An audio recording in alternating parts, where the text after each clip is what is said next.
capítulo 22. Encarcelamiento y muerte de Juan.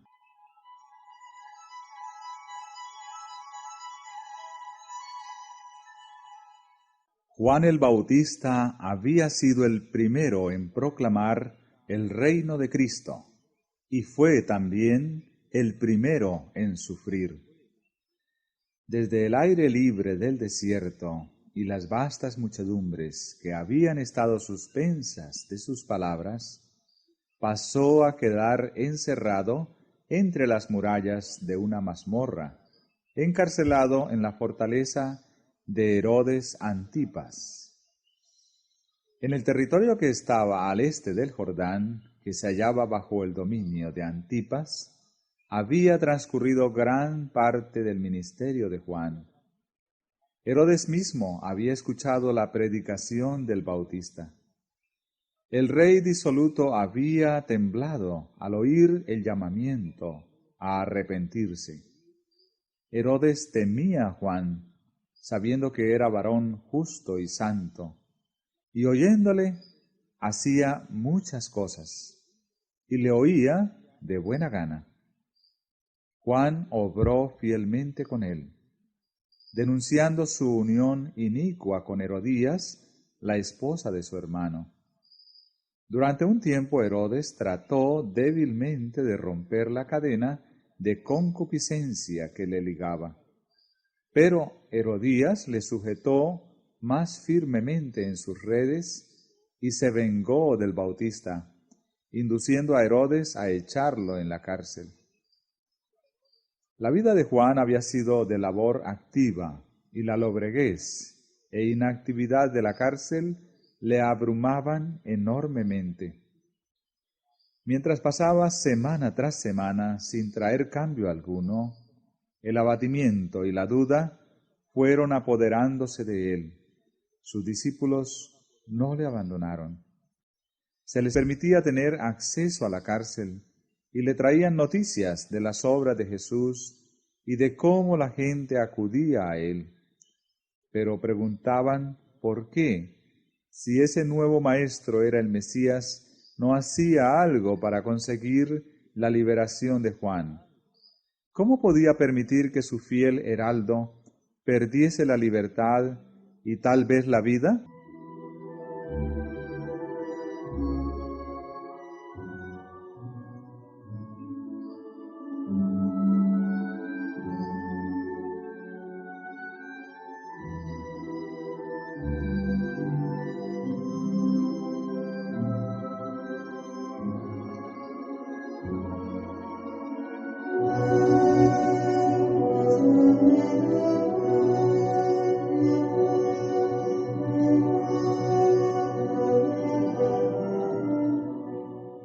Estas preguntas no quedaron sin efecto.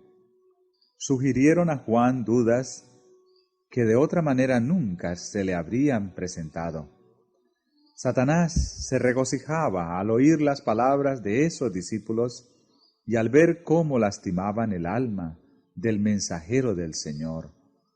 Oh, con cuánta frecuencia los que se creen amigos de un hombre bueno y desean mostrarles su fidelidad, resultan ser sus más peligrosos enemigos. Con cuánta frecuencia, en vez de fortalecer su fe, sus palabras le deprimen y le desalientan.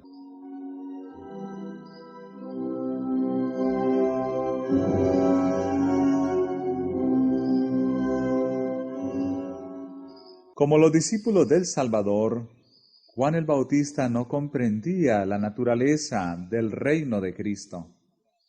Esperaba que Jesús ocupase el trono de David, y como pasaba el tiempo y el Salvador no asumía la autoridad real, Juan quedaba perplejo y perturbado. Había declarado a la gente que a fin de que el camino estuviese preparado delante del Señor, la profecía de Isaías debía cumplirse. Las montañas y colinas debían ser allanadas, lo torcido enderezado y los lugares escabrosos alisados. Había esperado que las alturas del orgullo y el poder humano fuesen derribadas. Había señalado al Mesías como aquel cuyo aventador estaba en su mano y que limpiaría cabalmente su era, que recogería el trigo en su alfolí y quemaría el tamo con fuego inextinguible. Como el profeta Elías, en cuyo espíritu y poder había venido a Israel, esperaba que el Señor se revelase como Dios que contesta por fuego.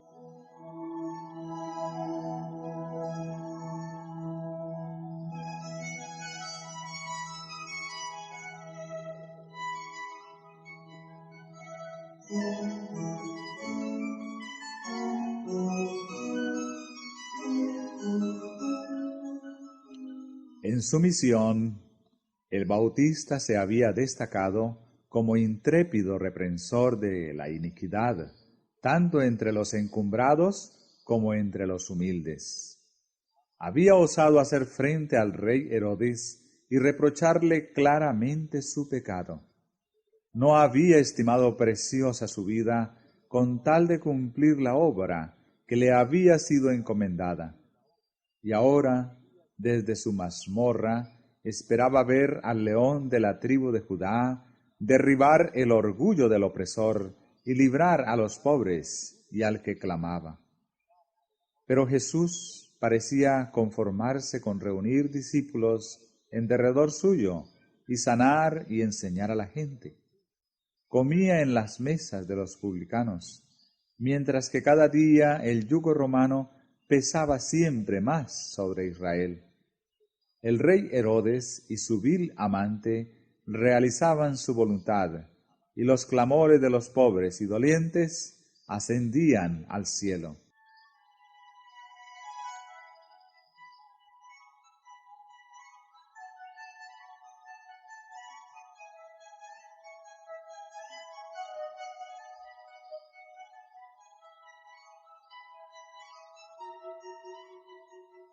Todo esto le parecía un misterio insondable al profeta del desierto. Había horas en que los susurros de los demonios atormentaban su espíritu, y la sombra de un miedo terrible se apoderaba de él. ¿Podría ser que el tan esperado libertador no hubiese aparecido todavía? ¿Qué significaba entonces el mensaje que él había sido impulsado a dar? Juan había quedado acerbamente chasqueado del resultado de su misión. Había esperado que el mensaje de Dios tuviese el mismo efecto que cuando la ley fue leída en los días de Josías y Esdras, que seguiría una profunda obra de arrepentimiento y regreso al Señor. Había sacrificado toda su vida al éxito de su misión.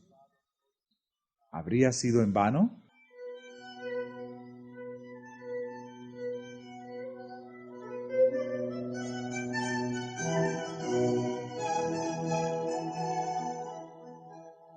Perturbaba a Juan el ver que por amor a él sus propios discípulos albergaban incredulidad para con Jesús. ¿Habría sido vana su obra para ellos? ¿Habría sido él infiel en su misión y habría de ser separado de ella? Si el libertador prometido había aparecido y Juan había sido hallado fiel a su misión, ¿no derribaría Jesús el poder del opresor, dejando en libertad a su heraldo?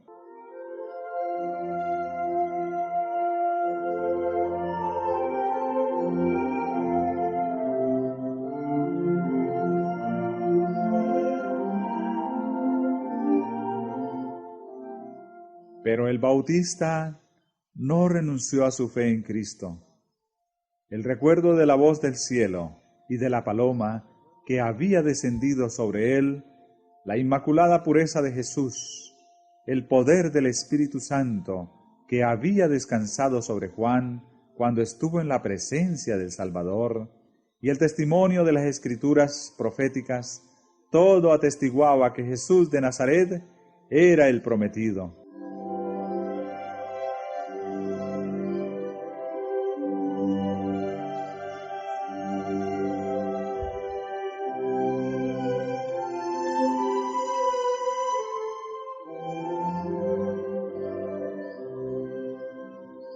Juan no quería discutir sus dudas y ansiedades con sus compañeros.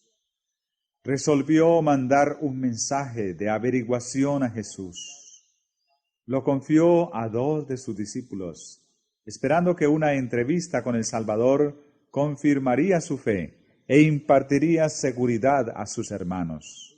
Anhelaba alguna palabra de Cristo, pronunciada directamente para él.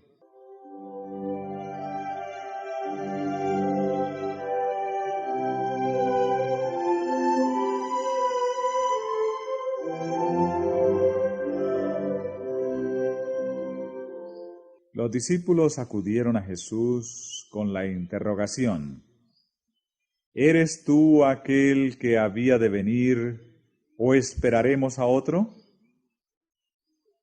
Cuán poco tiempo había transcurrido desde que el Bautista había proclamado, señalando a Jesús: «He aquí el Cordero de Dios, que quita el pecado del mundo.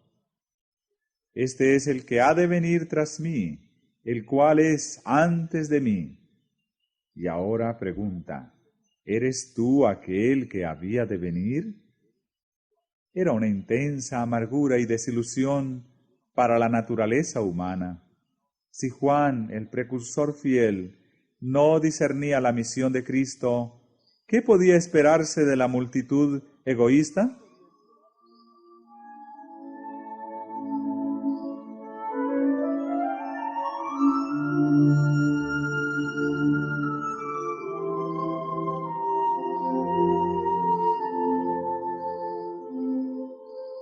El Salvador no respondió inmediatamente a la pregunta de los discípulos. Mientras ellos estaban allí de pie, extrañados por su silencio, los enfermos y afligidos acudían a él para ser sanados. Los ciegos se abrían paso a tientas a través de la muchedumbre. Los aquejados de todas clases de enfermedades, algunos abriéndose paso por su cuenta, otros llevados por sus amigos, se agolpaban ávidamente en la presencia de Jesús. La voz del poderoso médico penetraba en los oídos de los sordos.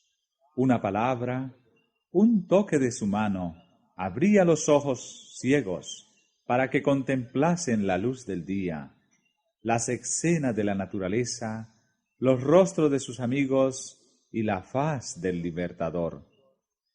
Jesús reprendía la enfermedad y desterraba la fiebre. Su voz alcanzaba los oídos de los moribundos, quienes se levantaban llenos de salud y vigor. Los endemoniados, paralíticos, obedecían su palabra.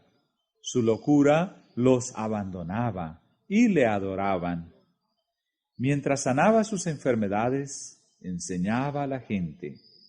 Los pobres campesinos y trabajadores, a quienes rehuían los rabinos como inmundos, se reunían cerca de él, y él les hablaba palabra de vida eterna.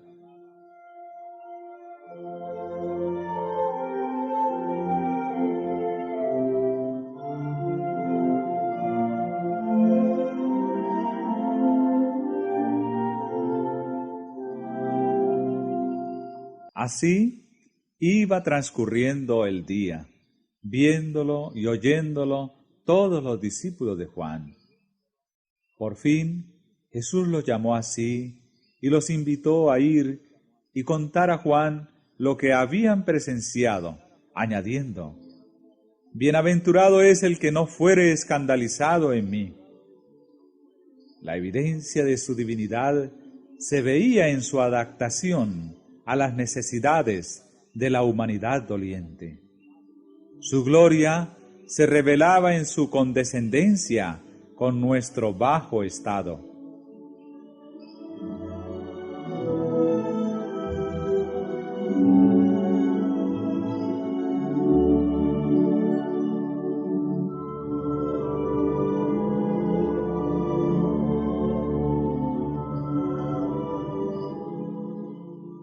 Los discípulos llevaron el mensaje y bastó. Juan recordó la profecía concerniente al Mesías. Me ungió Jehová, hame enviado a predicar buenas nuevas a los abatidos, a vendar a los quebrantados de corazón, a publicar libertad a los cautivos y a los presos abertura de la cárcel, a promulgar año de la buena voluntad de Jehová. Las palabras de Cristo no sólo le declaraban el Mesías, sino que demostraban de qué manera había de establecerse su reino.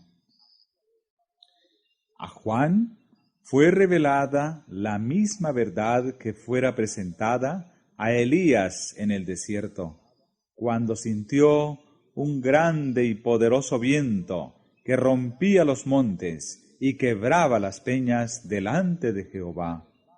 Mas Jehová no estaba en el viento, y tras el viento un terremoto. Mas Jehová no estaba en el terremoto, y tras el terremoto un fuego. Mas Jehová no estaba en el fuego. Y después del fuego, Dios habló al profeta mediante una queda vocecita. Así había de hacer Jesús su obra, no con el fragor de las armas y el derrocamiento de tronos y reinos, sino hablando a los corazones de los hombres por una vida de misericordia y sacrificio.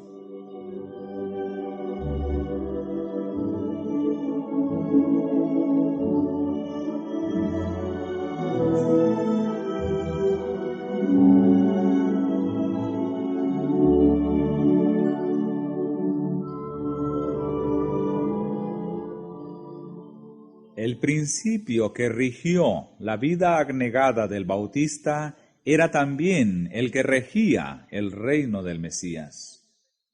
Juan sabía muy bien cuán ajeno era todo esto a los principios y esperanzas de los dirigentes de Israel. Lo que para él era evidencia convincente de la divinidad de Cristo, no sería evidencia para ellos, pues esperaban a un Mesías que no había sido prometido. Juan vio que la misión del Salvador no podía granjear de ellos sino odio y condenación.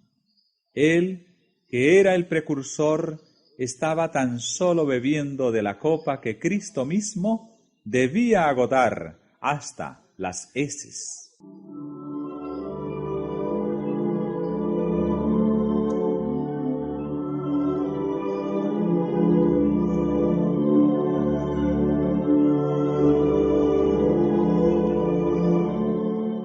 Las palabras del Salvador: bienaventurado es el que no fuere escandalizado en mí, eran una suave reprensión para Juan, y no dejó de percibirla. Comprendiendo más claramente ahora la naturaleza de la misión de Cristo, se entregó a Dios para la vida o la muerte, según sirviese mejor a los intereses de la causa que amaba.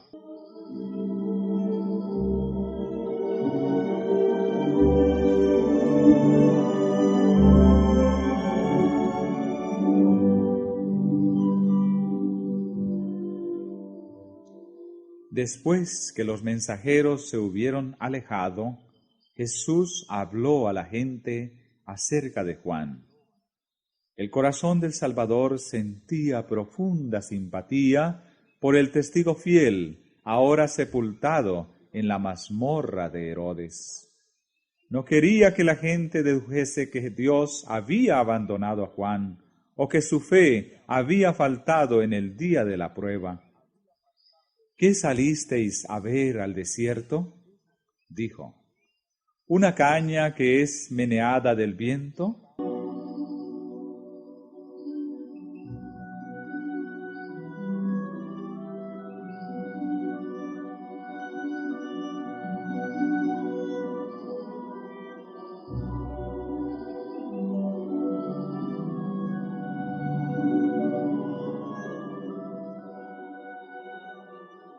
Los altos juncos que crecían al lado del Jordán, inclinándose al empuje de la brisa, eran adecuados símbolos de los rabinos que se habían erigido en críticos y jueces de la misión del Bautista. Eran agitados a uno y otro lado por los vientos de la opinión popular. No querían humillarse para recibir el mensaje escrutador del Bautista, y sin embargo, por temor a la gente, no se atrevían a oponerse abiertamente a su obra. Pero el mensajero de Dios no tenía tal espíritu pusilánime. Las multitudes que se reunían alrededor de Cristo habían presenciado las obras de Juan. Le habían oído reprender intrépidamente el pecado. A los fariseos que se creían justos, a los sacerdotales saduceos, al rey Herodes y su corte, príncipes y soldados, publicanos y campesinos, Juan había hablado con igual llaneza. No era una caña temblorosa, agitada por los vientos de la alabanza o el prejuicio humano. Era en la cárcel el mismo en su lealtad a Dios y celo por la justicia que cuando predicaba el mensaje de Dios en el desierto.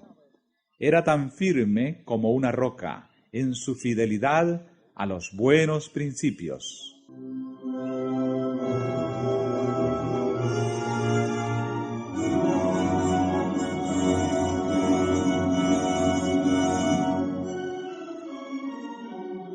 Jesús continuó: ¿Mas qué salisteis a ver? ¿Un hombre cubierto de delicados vestidos? He aquí, los que traen vestidos delicados en las casas de los reyes están. Juan había sido llamado a reprender los pecados y exceso de su tiempo, y su sencilla vestimenta y vida abnegada estaban en armonía con el carácter de su misión. Los ricos atavíos y los lujos de esta vida no son la porción de los siervos de Dios, sino de aquellos que viven en las casas de los reyes, los gobernantes de este mundo, a quienes pertenecen su poder y sus riquezas. Jesús deseaba dirigir la atención al contraste que había entre la vestimenta de Juan y la que llevaban los sacerdotes y gobernantes. Estos se ataviaban con ricos mantos y costosos ornamentos. Amaban la ostentación y esperaban deslumbrar a la gente para alcanzar mayor consideración. Ansiaban más granjearse la admiración de los hombres que obtener la pureza del corazón que les ganaría la aprobación de Dios. Así, revelaban que no reconocían a Dios, sino al reino de este mundo.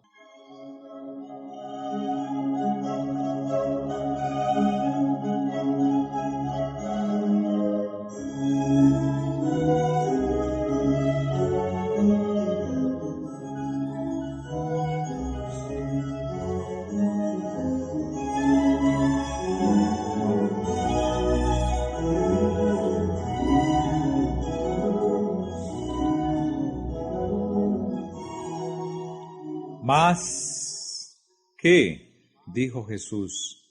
¿Salisteis a ver un profeta?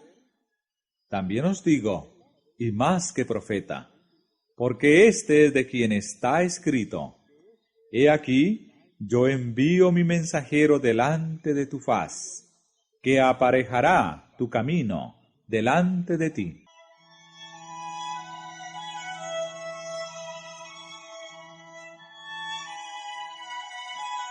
De cierto os digo, que no se levantó entre los que nacen de mujeres otro mayor que Juan el Bautista. En el anuncio hecho a Zacarías antes del nacimiento de Juan, el ángel había declarado: será grande delante de Dios.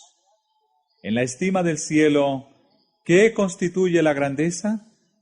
No lo que el mundo tiene por tal, ni la riqueza, ni la jerarquía, el linaje noble o las dotes intelectuales consideradas en sí mismas.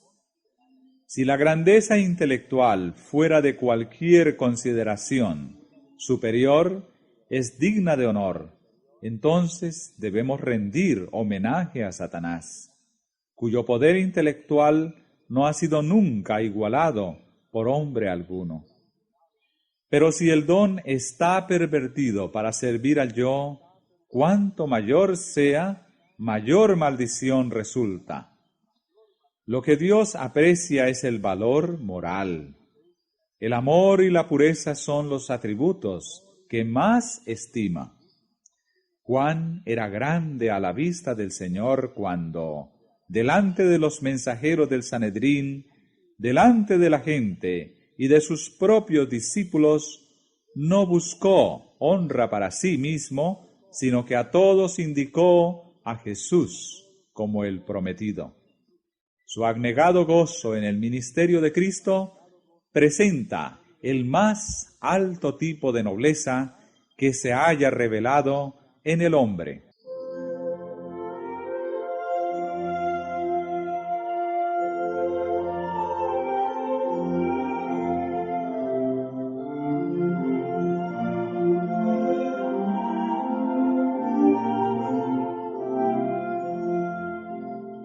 El testimonio dado acerca de él después de su muerte por aquellos que le oyeron testificar acerca de Jesús fue: Juan, a la verdad, ninguna señal hizo, mas todo lo que Juan dijo de éste era verdad.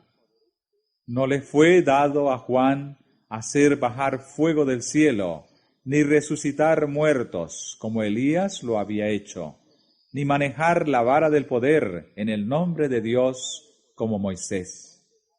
Fue enviado a pregonar el advenimiento del Salvador y a invitar a la gente a prepararse para su venida. Tan fielmente cumplió su misión que al recordar la gente lo que había enseñado acerca de Jesús, podía decir: todo lo que Juan dijo de éste era verdad. Cada discípulo del Maestro está llamado a dar semejante testimonio de Cristo.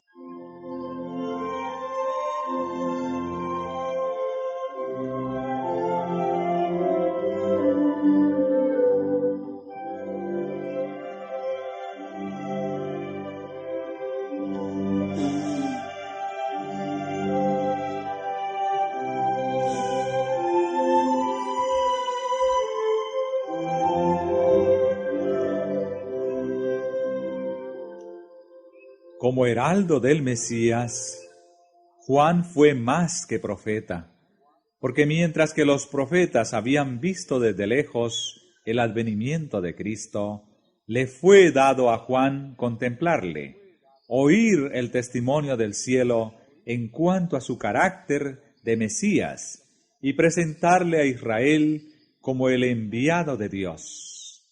Sin embargo, Jesús dijo: el que es muy más pequeño en el reino de los cielos, mayor es que él.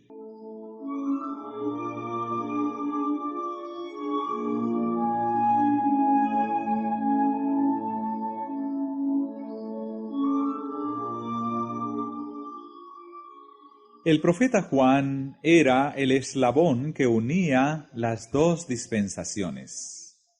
Como representante de Dios, se dedicaba a mostrar la relación de la ley y los profetas con la dispensación cristiana. Era la luz menor, que había de ser seguida por otra mayor. La mente de Juan era iluminada por el Espíritu Santo, a fin de que pudiese derramar luz sobre su pueblo. Pero ninguna luz brilló ni brillará jamás tan claramente sobre el hombre caído como la que emanó de la enseñanza y el ejemplo de Jesús. Cristo y su misión habían sido tan solo oscuramente comprendidos bajo los símbolos y las figuras de los sacrificios. Ni Juan mismo había comprendido plenamente la vida futura e inmortal a la cual nos da acceso el Salvador.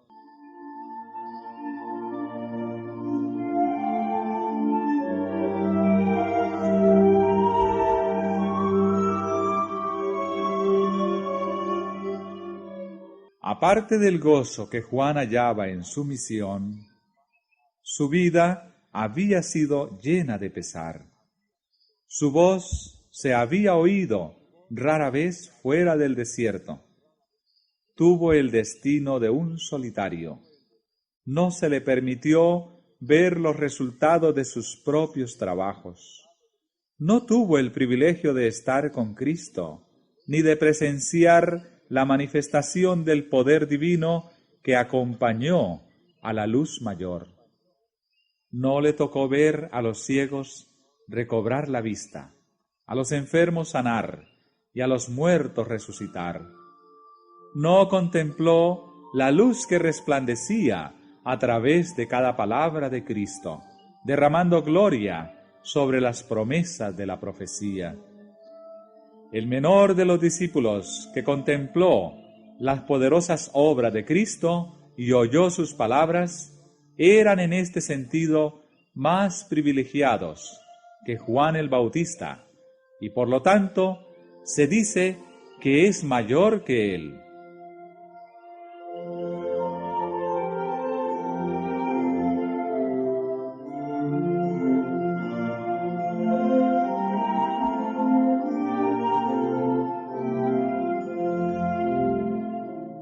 Por medio de las vastas muchedumbres que habían escuchado la predicación de Juan, su fama cundió por todo el país. Había un profundo interés por el resultado de su encarcelamiento. Sin embargo, su vida inmaculada y el fuerte sentimiento público en su favor inducían a creer que no se tomarían medidas violentas contra él. Herodes creía que Juan era profeta de Dios y tenía la plena intención de devolverle la libertad, pero lo iba postergando por temor a Herodías. Esta sabía que por las medidas directas no podría nunca obtener que Herodes consintiese en la muerte de Juan, y resolvió lograr su propósito por una estratagema. En el día del cumpleaños del rey, debía ofrecerse una fiesta a los oficiales del Estado y los nobles de la corte. Habría banquete y borrachera. Herodes no estaría en guardia, y ella podría influir en él a voluntad.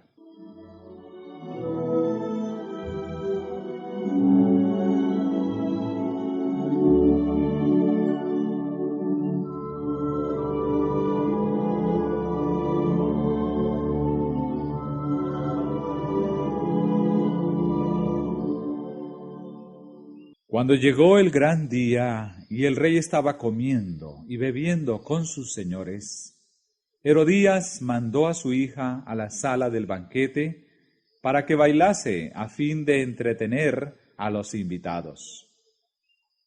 Salomé estaba en su primer florecimiento como mujer, y su voluptuosa belleza cautivó los sentidos de los señores entregados a la orgía.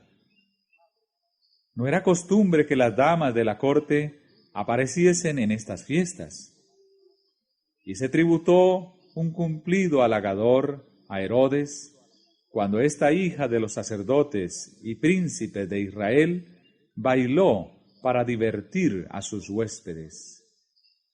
El rey estaba embotado por el vino, la pasión lo dominaba y la razón estaba destronada.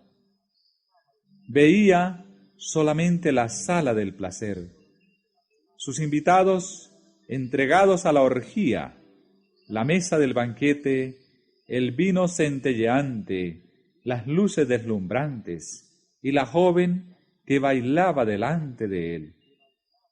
En la temeridad del momento, deseó hacer algún acto de ostentación que le exaltase delante de los grandes de su reino.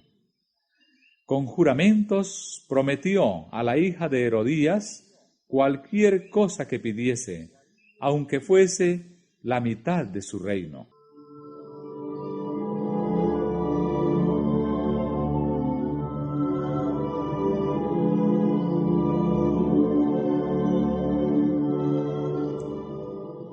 Salomé se apresuró a consultar a su madre para saber lo que debía pedir. La respuesta estaba lista: la cabeza de Juan el Bautista. Salomé no conocía la sed de venganza que había en el corazón de su madre y primero se negó a presentar la petición. Pero la resolución de Herodías prevaleció.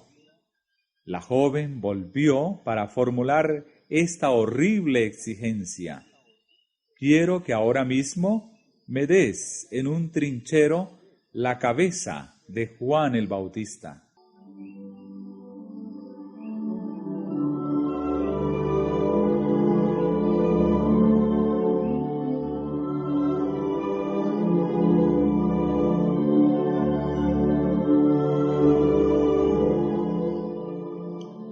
Herodes quedó asombrado y confundido.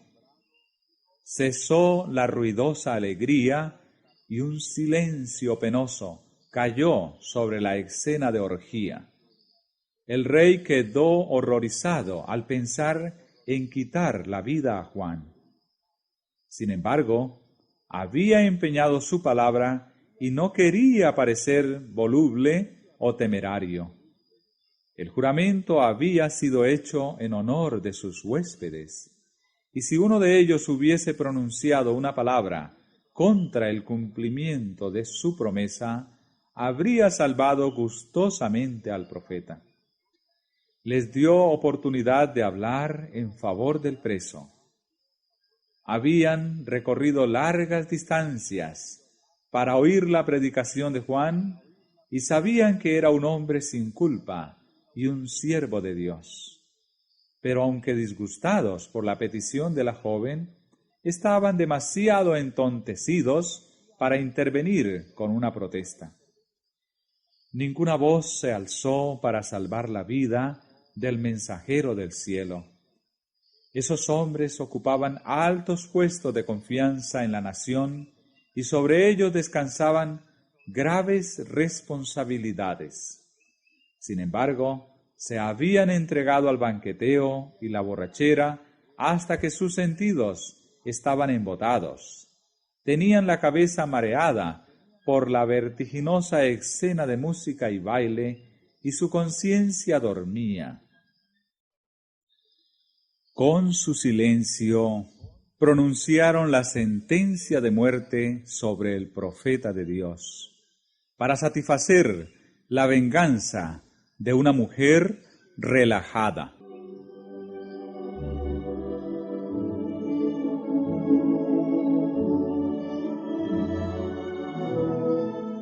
Herodes esperó en vano ser dispensado de su juramento.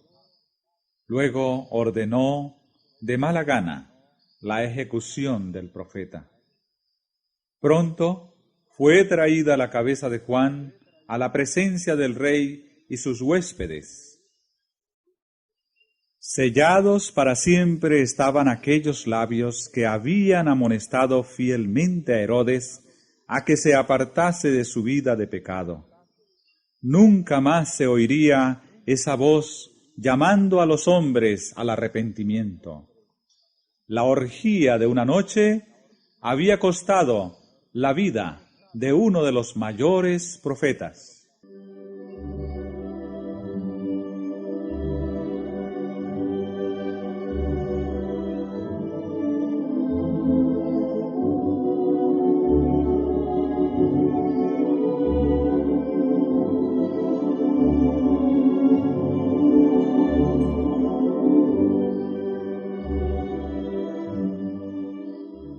cuán a menudo ha sido sacrificada la vida de los inocentes por la intemperancia de los que debieran haber sido guardianes de la justicia. El que lleva a sus labios la copa embriagante se hace responsable de toda la injusticia que pueda cometer bajo su poder embotador. Al adormecer sus sentidos, se incapacita para juzgar serenamente o para tener una clara percepción de lo bueno y de lo malo. Prepara el terreno para que, por su medio, Satanás oprima y destruya al inocente. El vino es escarnecedor, la cerveza alborotadora, y cualquiera que por ello errare no será sabio. Por esta causa la justicia se puso lejos, y el que se apartó del mal fue puesto en presa. Los que tienen jurisdicción sobre la vida de sus semejantes deberían ser tenidos por culpables de un crimen cuando se entregan a la intemperancia. Todos los que aplican las leyes deben ser observadores de ellas. Deben ser hombres que ejerzan dominio propio. Necesitan tener pleno goce de sus facultades físicas, mentales y morales, a fin de poseer vigor intelectual y un alto sentido de la justicia.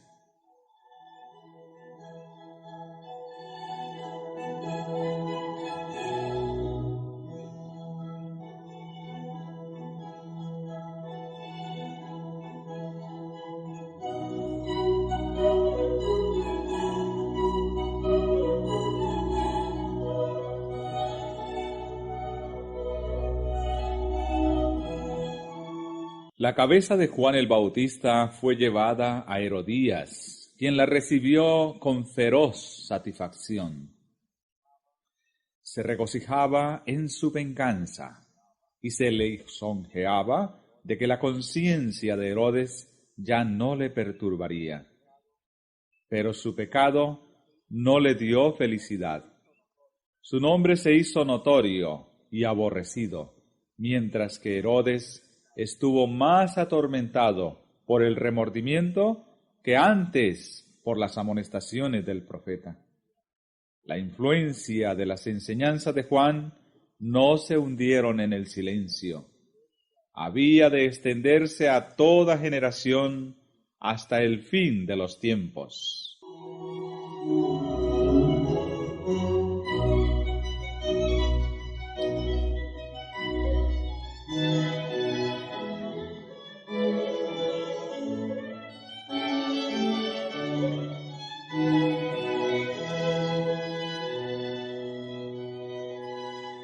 El pecado de Herodes estaba siempre delante de él. Constantemente procuraba hallar alivio de las acusaciones de su conciencia culpable. Su confianza en Juan era inconmovible. Cuando recordaba su vida de abnegación, sus súplicas fervientes y solemnes, su sano criterio en los consejos, y luego recordaba cómo había hallado la muerte, Herodes no podía encontrar descanso. Mientras atendía los asuntos del Estado, recibiendo honores de los hombres, mostraba un rostro sonriente y un porte digno, pero ocultaba un corazón ansioso, siempre temeroso de que una maldición pesara sobre él.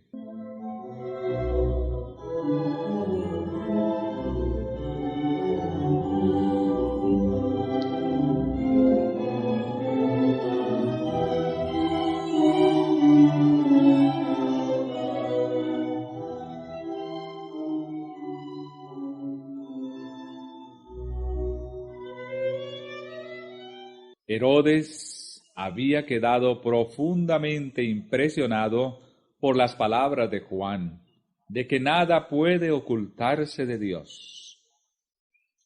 Estaba convencido de que Dios estaba presente en todo lugar, que había presenciado la orgía de la sala del banquete, que había oído la orden de decapitar a Juan, y había visto la alegría de Herodías y el insulto que infligió a la cercenada cabeza del que la había reprendido.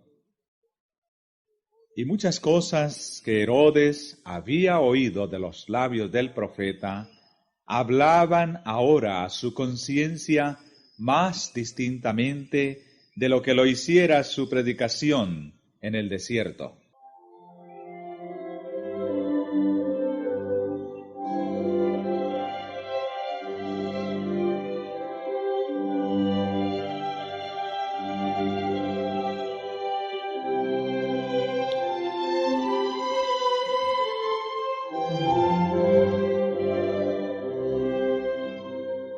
Cuando Herodes oyó hablar de las obras de Cristo, se perturbó en gran manera.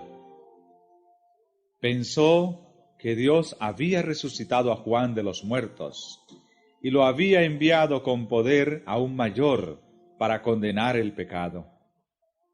Temía constantemente que Juan vengase su muerte, condenándole a él y a su casa.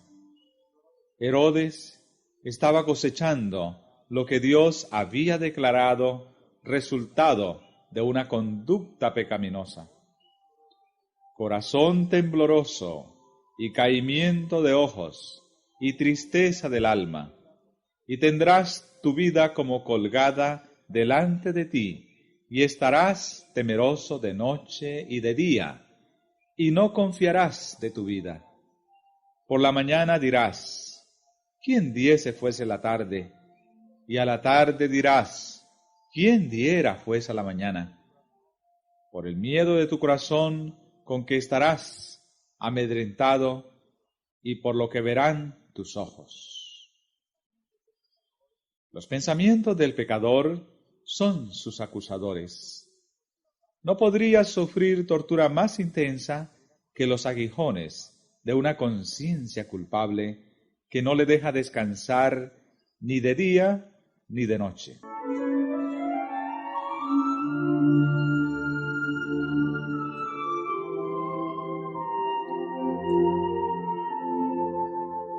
Para muchos, un profundo misterio rodea la suerte de Juan el Bautista. Se preguntan por qué se le debía dejar languidecer y morir en la cárcel. Nuestra visión humana no puede penetrar el misterio de esta sombría providencia, pero ésta no puede conmover nuestra confianza en Dios cuando recordamos que Juan no era sino partícipe de los sufrimientos de Cristo. Todos los que sigan a Cristo llevarán la corona del sacrificio. Serán, por cierto, mal comprendidos por los hombres egoístas y blanco de los feroces asaltos de Satanás. El reino de éste se estableció para destruir ese principio de abnegación y peleará contra él doquiera que se le manifieste.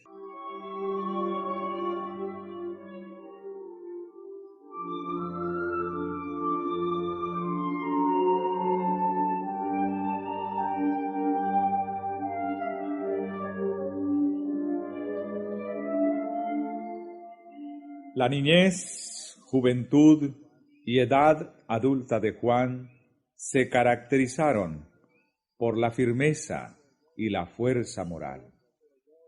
Cuando su voz se oyó en el desierto diciendo: «Aparejad el camino del Señor, enderezad sus veredas», Satanás temió por la seguridad de su reino. El carácter pecaminoso del pecado se reveló de tal manera que los hombres temblaron. Quedó quebrantado el poder que Satanás había ejercido sobre muchos que habían estado bajo su dominio. Había sido incansable en sus esfuerzos para apartar al Bautista de una vida de entrega a Dios sin reserva, pero había fracasado. No había logrado vencer a Jesús. En la tentación del desierto, Satanás había sido derrotado y su ira era grande. Resolvió causar pesar a Cristo, hiriendo a Juan. Iba a hacer sufrir a aquel a quien no podía inducir a pecar.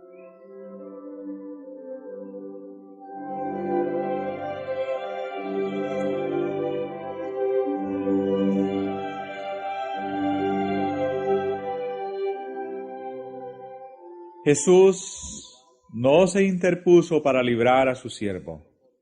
Sabía que Juan soportaría la prueba.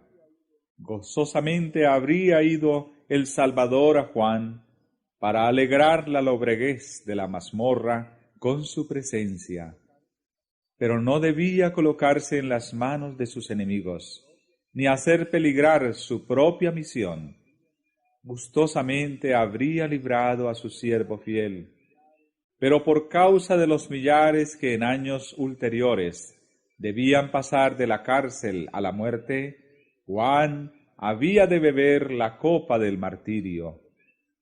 Mientras los discípulos de Jesús languideciesen en solitarias celdas, o pereciesen por la espada, el potro o la hoguera, aparentemente abandonados de Dios y de los hombres, ¿qué apoyo iba a ser para su corazón el pensamiento de que Juan el Bautista, cuya fidelidad Cristo mismo había atestiguado, había experimentado algo similar?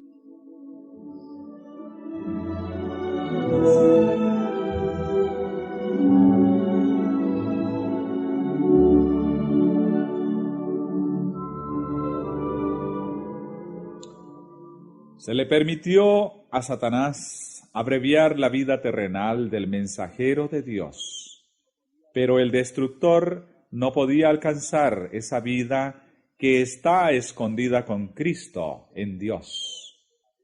Se regocijó por haber causado pesar a Cristo, pero no había logrado vencer a Juan. La misma muerte le puso para siempre fuera del alcance de la tentación. En su guerra, Satanás estaba revelando su carácter. Puso de manifiesto delante del universo que la presenciaba su enemistad hacia Dios y el hombre.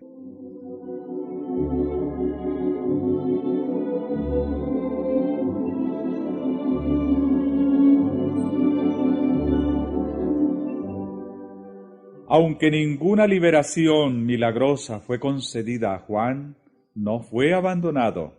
Siempre tuvo la compañía de los ángeles celestiales, que le hacían comprender las profecías concernientes a Cristo y las preciosas promesas de la Escritura. Estas eran su sostén, como iban a ser el sostén del pueblo de Dios a través de los siglos venideros.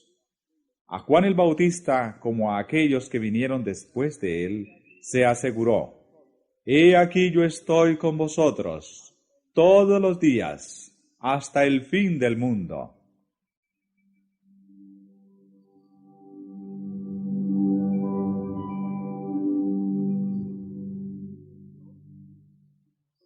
Dios no conduce nunca a sus hijos de otra manera que la que ellos elegirían si pudiesen ver el fin desde el principio y discernir la gloria del propósito que están cumpliendo como colaboradores suyos.